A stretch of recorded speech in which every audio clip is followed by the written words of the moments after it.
In 2018, a gripping drama about cracking down on organized crime was deemed too bold to be released. Picture this: a police chief, authoritative and composed, sits in a live broadcast studio, addressing the public.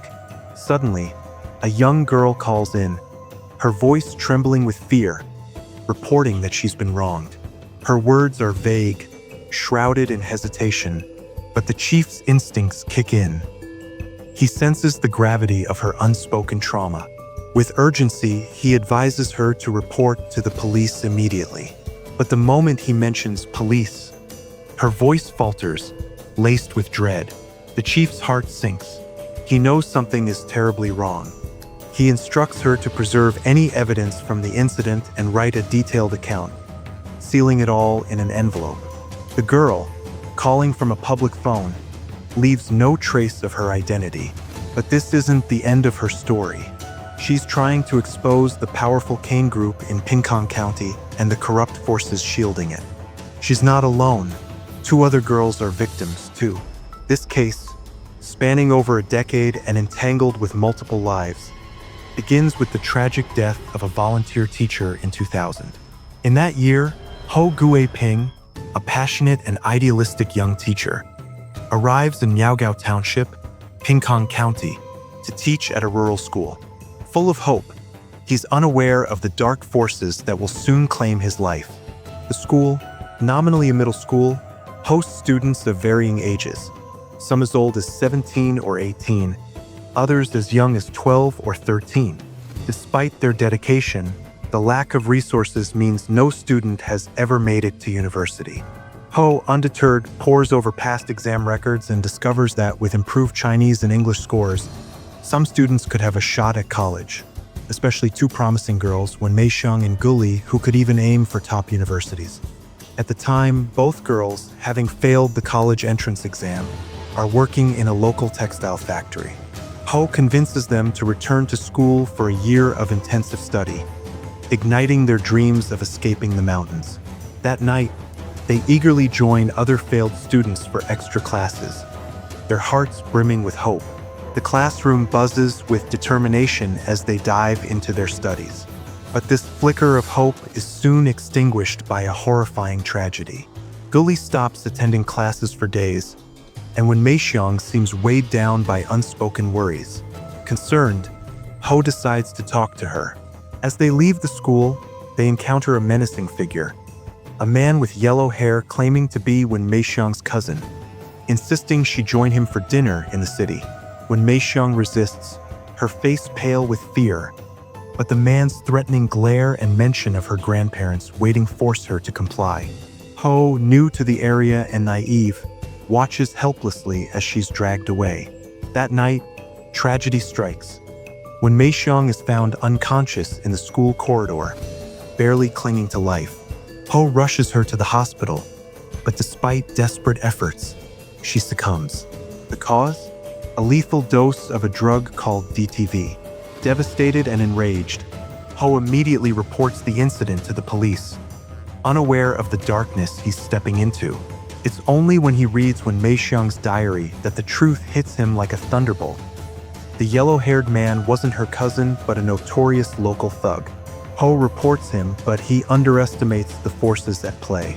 The police find evidence of Wen Meixiang's assault, but just as hope emerges, the thug storms into the school, furious and untouchable. Thankfully, another teacher, Wen Sun, intervenes, stopping the thug's rampage. Ho's girlfriend, visiting to support him, is terrified by the chaos. Teachers urge her to return to her studies, but Ho, defiant and resolute, returns alone to Miaogao Township. His determination pays off. He tracks the thug and photographs another girl being taken away, unaware of how dangerous this evidence is. The photo shop owner, sensing profit, betrays Ho by selling the photos and film to the thug's boss, Hui Long, who's desperate to clear his gambling debts. Oblivious, Ho takes his evidence to the police, only to be betrayed again. Hui Long receives a call from Li Jianguo, a high-ranking police captain, tipping him off. That night, the thug confronts Ho at the school, admitting he's just a pawn for a powerful figure. He offers Ho 3,000 yuan to stay silent. But Ho, unwavering, declares, "I don't care who your boss is. Nobody is above the law." That night, he writes a detailed account of his findings, attaches the Photoshop receipt, and mails it to his girlfriend, clinging to the belief that justice will prevail. Tragically, he never sees the next sunrise. In the dead of night, a village widow, Ding Chunmei, visits Ho, claiming she needs hot water. Days later, his body is found. The police conclude that Ho assaulted Ding Chunmei and committed suicide out of guilt.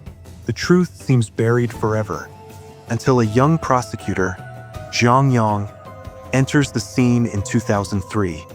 Fresh out of university, Zhang Yang arrives in Pingkong County as a prosecutor with a bright future.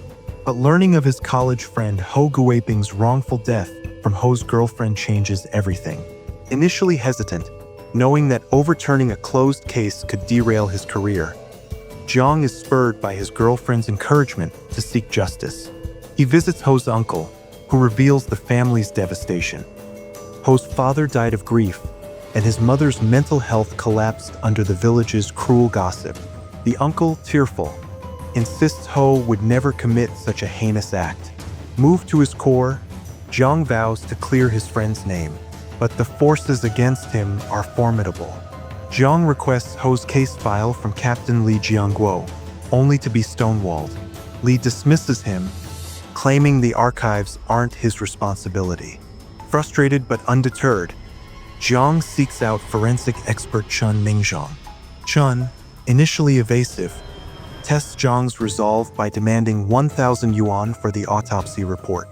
To Zhang's shock, Chun reveals the report was falsified, not by him, but by someone higher up.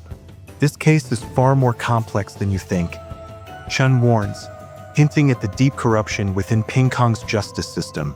Emboldened by his father's position as deputy prosecutor in the city, Zhang presses on. The autopsy report confirms tampering, but Li Jiangguo blocks Zhang's attempts to reopen the case, citing insufficient evidence and manpower shortages. Even with his girlfriend's father, the city's chief prosecutor, intervening, the case remains stalled. Zhang, refusing to give up, decides to investigate covertly, a decision that plunges him into danger. He tracks down Ding Chunmei, but finds nothing. On his way back, a vehicle deliberately rams his car, and he discovers his brakes have been sabotaged. At the last moment, Zhang swerves into a guardrail, narrowly escaping death. The ordeal shakes him, and even his girlfriend, once his biggest supporter, begins to regret pushing him into this fight. Just as Zhang wavers, Qin introduces him to Zhu Wei, a seasoned detective known as Pingkong's White Snow for solving major cases. Zhu reignites Zhang's resolve with a critical clue. The thug, a lackey for the Kane Group, was involved in framing Ho. A girl who witnessed the setup tried to warn Ho but was too late. Drugged and overpowered, Ho resisted Ding Chunmei's advances, only for the thug and his gang to storm in, staging an assault and accidentally killing him. The girl, traumatized, kept silent, fearing the group's ruthless tactics. This girl, now working at the textile factory, was later targeted by the thug and taken to the Kane Group's clubhouse. Haunted by nightmares, she finally mustered the courage to call the police chief during the broadcast, preserving evidence as instructed. She also contacted Zhu Wei, hoping he could help, but her call was cut off by her uncle, and she vanished. Though her identity remains unknown, her clue rekindles Zhang's determination. With Zhu Wei's help, the investigation gains momentum. Unable to find the girl, they focus on Ding Chunmei. During a confrontation, the thug bursts in, but Zhu Wei cleverly traps him, claiming he's already confessed and pinning the blame on Ding Chunmei. Desperate to save herself, Ding reveals the truth but stops short of naming names. Though they lack formal authority, Zhu and Zhang detain the thug, only to finding Chunmei missing upon their return, with a shattered mirror and bloodstains left behind. The thug, defiant, boasts of his connections, But Zhu tricks him into using a phone, tracing a call to Li Jiangguo and, ultimately, to Sun Chuanfu, the chairman of the Kane Group. Sun, the mastermind, is the thug's powerful backer. Zhu and Jiang summon him for questioning, using the thug's interrogation to pressure him. With high-level support, they storm Sun's office, only to face another setback. Huilong, Sun's ally, spots their lack of a formal warrant. Sun, feigning cooperation, accompanies them to the police station, where the county mayor awaits, revealing Sun's cunning trap.